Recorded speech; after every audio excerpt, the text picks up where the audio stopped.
Thank you. Winter Storm Goliath was a record-breaking snowstorm in New Mexico. This is near Clovis, which suffered through whiteout conditions and snow drifts 12 feet high.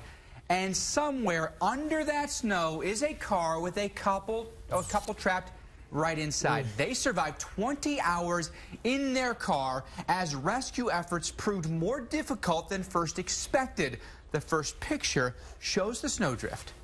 The next picture is after the couple was dug out. Pretty remarkable, huh?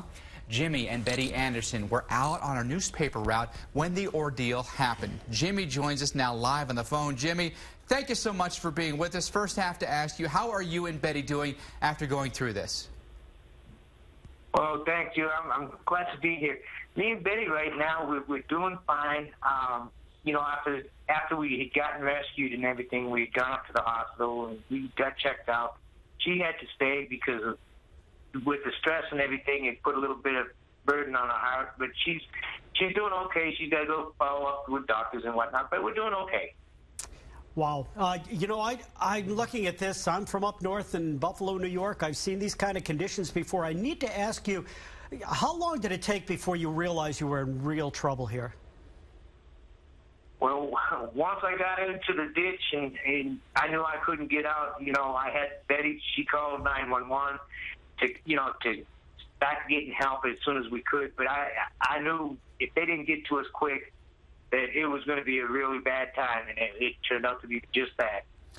Jimmy, how did you make it that 20 hours? How did you stay warm and not freeze to death? Well,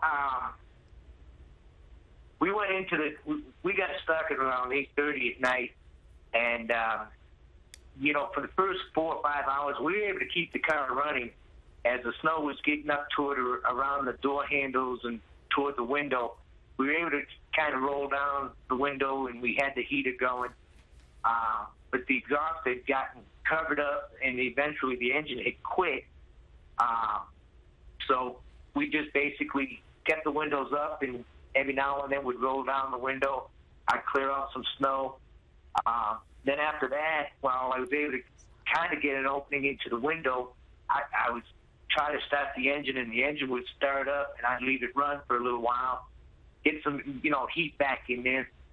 After that, after we got covered up, it actually kind of stayed pretty warm because we were not out in the wind, and it was basically like an igloo, you might want to say, because the snow was completely around us. Pretty remarkable, Jimmy. Well, rescue vehicles had a hard time reaching you. Let's hear from one of the men who rescued you about the conditions that you faced.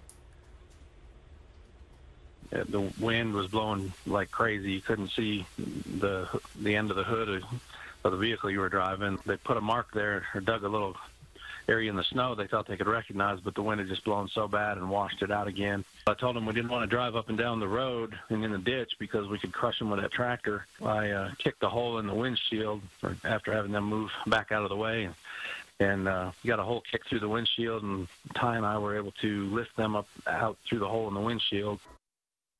Jimmy, what was that like when rescuers finally got to you and you saw them there in your windshield? Well, just before they had gotten there, I started to believe that, you know, our time was pretty much done. And it was really starting to get cold. The air was getting really stagnant because we couldn't get no air in. So I climbed into the passenger seat with my wife and got a little blanket around us and trying to keep as warm as we could. And then all of a sudden we heard the crunching of the snow as they were walking around the car, and we started hollering. I was able to honk the horn. They couldn't hear it. So I started banging on the window, on the windshield, and evidently that's what they heard. And they started scraping off the window, and they looked in and seen us, and you know, we looked out and seen them, and they signaled to us that they were going to break the windshield. So I kind of covered my wife, Betty, you know, up as best as I could, just in case it did shatter, it wouldn't, you know, cut her all up. And then when they dug it up, you know, got us out, we got Betty out first, and then they helped pull me, you know, help me get out. once I got out there, I was like, I am so glad to see you. Jimmy, what a remarkable story. We're so glad you could talk to us this evening. So happy that you and Betty are doing well. And get back to your paper route here soon. Hopefully the roads will be good for you. Hey, stick around, everyone. Coming up, a countdown to a cool down. That's right, a winter chill is finally on the way. We'll tell you about it when Weather Underground comes back.